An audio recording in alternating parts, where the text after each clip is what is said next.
This is Shadi. Today I have an absurd one for you. It's a situation that was completely needless, but yet it happened, and I'm gonna discuss it. Of course, a judo technique happened, but that's not the core of the video. The whole thing about judo is the values and what you bring into this world, and this is a great example of someone looking for something and eventually they got it. So this is important because a lot of us, as we get older, we realize that we need to get out of ourselves and know and try to know what we can bring to our families, to our communities, to our jobs, and those who truly need us. Of course, the young ones rarely know this. Now, let's take a look at this young man here. The cop is asking him a few questions, and then he immediately provokes him, telling him to take off his vest. Come on, let's go. He asks him, what's your name or his identification. Doesn't want to tell him, and he's telling him, you're not gonna do anything.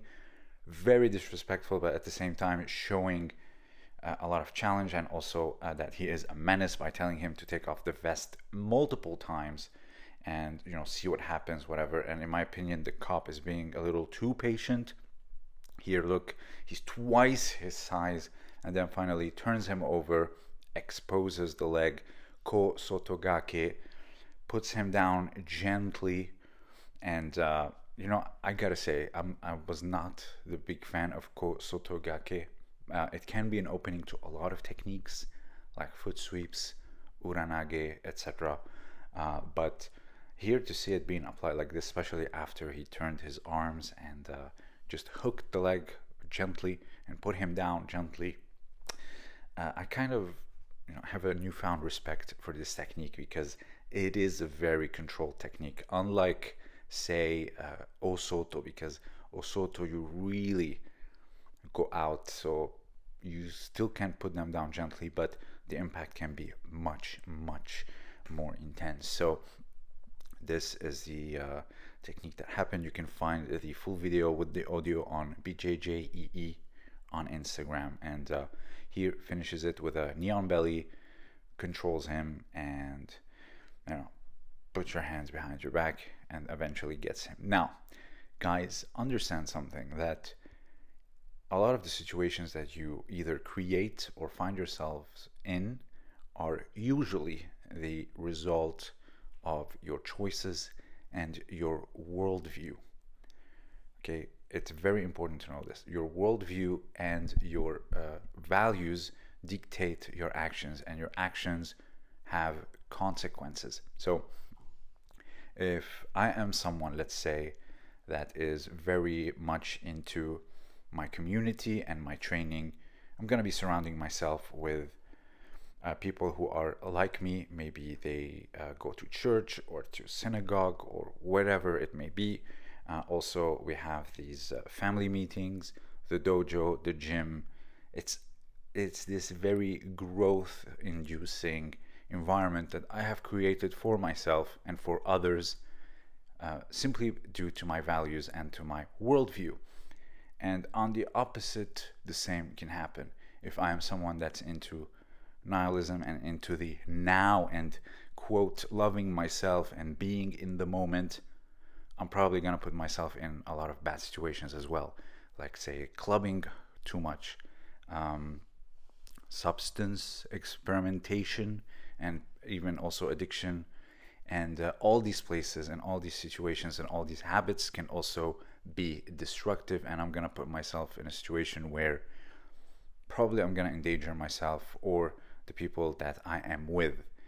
So again, understand that how you see the world affects what happens to you if you look at it properly. Now, if we look at judo, jitakyoe, mutual welfare for self and others, it's not just about shaking hands and respect. You see this in competitions, in the highlights, and they say judo is about respect. And honestly, I think that's a very childish way of seeing it, because I can do that in basketball and in tennis, but Kano wanted us to learn through adversity and learn, of course, with education, in order to give back. So I grow, but at the same time, it's for the servitude of others. And you see it in many philosophies around the world. For example, a man of the house, a husband, he's in servitude for his family and for his community.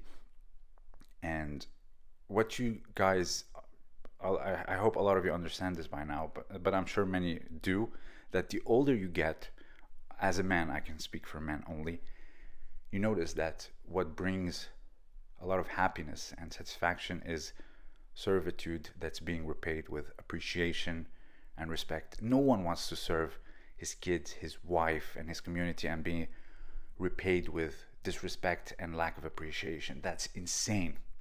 Even if you don't get anything in return, but you do see the appreciation and you see people thrive, a big part of it is because of you. That alone is great enough as a reason to be alive and push you forward. So now, going back to this,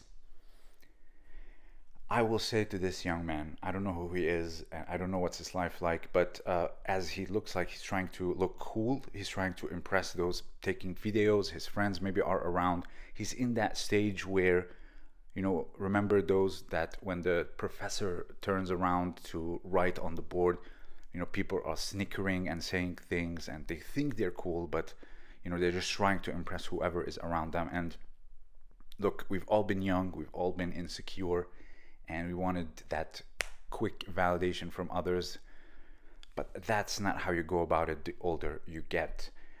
To that young man, I say, you want to leave an impression, and that's very understandable, but that's not how you go about it. You want to leave an impression in a way that you yourself can grow, but at the same time, that impression will help others also push forward. Learn a new language, learn adversity, face adversity. And this is what I mean, like, go spar. And when you want to learn truly how helpless you are, it's better be in a dojo or in a boxing gym or jiu-jitsu, where the people are with you. First of all, they care about you, they care about your safety, and they care about you learning. And that's where you want to learn how truly helpless you are, not when, God forbid, something happens and it's already too late. You know, again, I've sparred in Japan countless times, and you know, they destroy you time after time after time after time, and then you get up, you dust yourself off, they shake your hand, they smile at you, they tell you you're a good judoka, you keep going, you have a good fighting spirit, you go home, you learn from it.